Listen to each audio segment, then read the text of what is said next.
আলোচনা সভায় সংক্ষিপ্ত বক্তব্য। কি দুর্নীতির আশ্রয় নিয়ে এই দুর্নীতিবাজকে বিচারক মুক্তি দিয়েছে।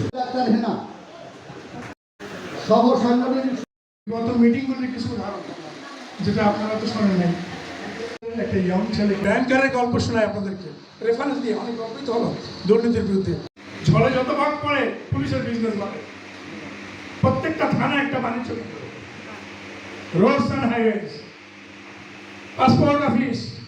আজকে দেশের বাইরে প্রচার শুরু হয়েছে এবং বাংলাদেশের 8টা বিভাগ সহ অনেকগুলো জেলা এবং উপজেলা পুরো দমে কাজ শুরু হয়েছে এবং আমাদেরকে অনেকে চেনে। প্রায় 80% জনগণ চেনবে আগামী মাসে, আমি সেটা আশ্বাস দিচ্ছি যদি আপনারা থাকেন। দুর্নীতি কেন করি? দুর্নীতি সাবজেক্টটা হচ্ছে টাকা, অর্থ, মানি এবং ম্যাটেরিয়ালস, গুডস। আমরা গুডস চুরি করি, কম দিই বা আত্মসাৎ করি অথবা টাকা কামাই করি অবৈধভাবে। আসলে টাকার কি ভ্যালু আছে, কি কাজ করে? টাকার কাজ জানেন আপনারা? বলেন তো টাকার কাজ কি? টাকা শুধু এক্সচেঞ্জ করা যায়। এক্সচেঞ্জ কয় প্রকার সেটা বলুন। কন্টেস্ট এক্সচেঞ্জ, আমি টাকা দিলাম, সমান টাকা পেলাম। কিন্তু এই শুরুটা তারা দেখতে চায় যে কোনো উন্নয়ন সংস্থার ক্ষেত্রে হোক, বেসরকারি উদ্যোগের ক্ষেত্রে হোক, আমাদের অবদানটা। যে আত্মসভ্যতার ইতিহাসে গড়া আমরা মৌর্যদের শাসনে পাল বংশ, সেন বংশদের অ্যালাইনমেন্টে আমরা আপনাদের সাথে থাকবো।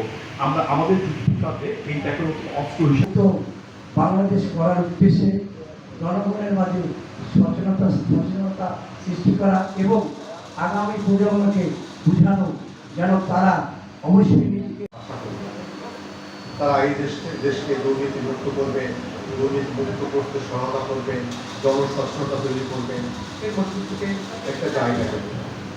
কিন্তু আসলে সমস্যাটা কোথায়? দুর্নীতিটা বন্ধ করতে পারতেছি না কেন? পৃথিবীর এখন নিউ কনসেপ্ট হচ্ছে দুর্নীতি আর বন্ধ হবে না।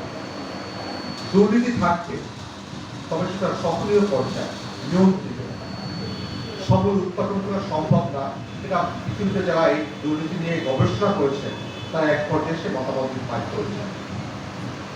তবে দুর্নীতিকে যদি বন্ধ করতে হয় বা সক্রিয় পর্যায়ে নিয়ে আসতে হয়, পৃথিবীর বিভিন্ন দেশে এটা সম্ভব হয়েছে।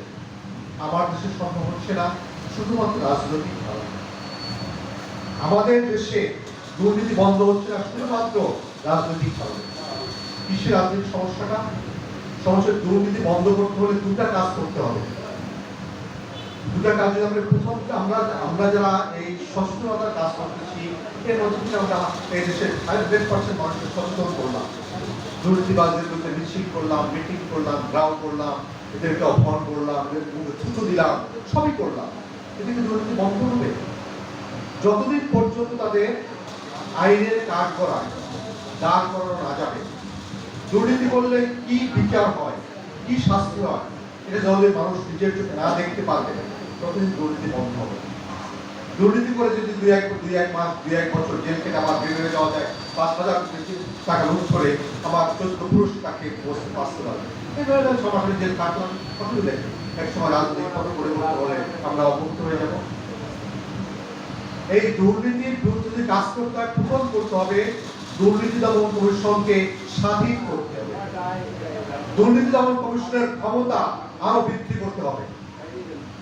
দুর্নীতি দমন কমিশন কারো কাছে জবাবদিহি করবে না, এরকম একটা সংস্থা গঠন করতে হবে। এর পাশাপাশি দরকার বিচার বিভাগের স্বাধীনতা। দুর্নীতি তো সব জায়গায় আছে, বেশি এখন। আমারও টাকার দরকার, কিন্তু আমার লোক থাকাটাই একটু খারাপ।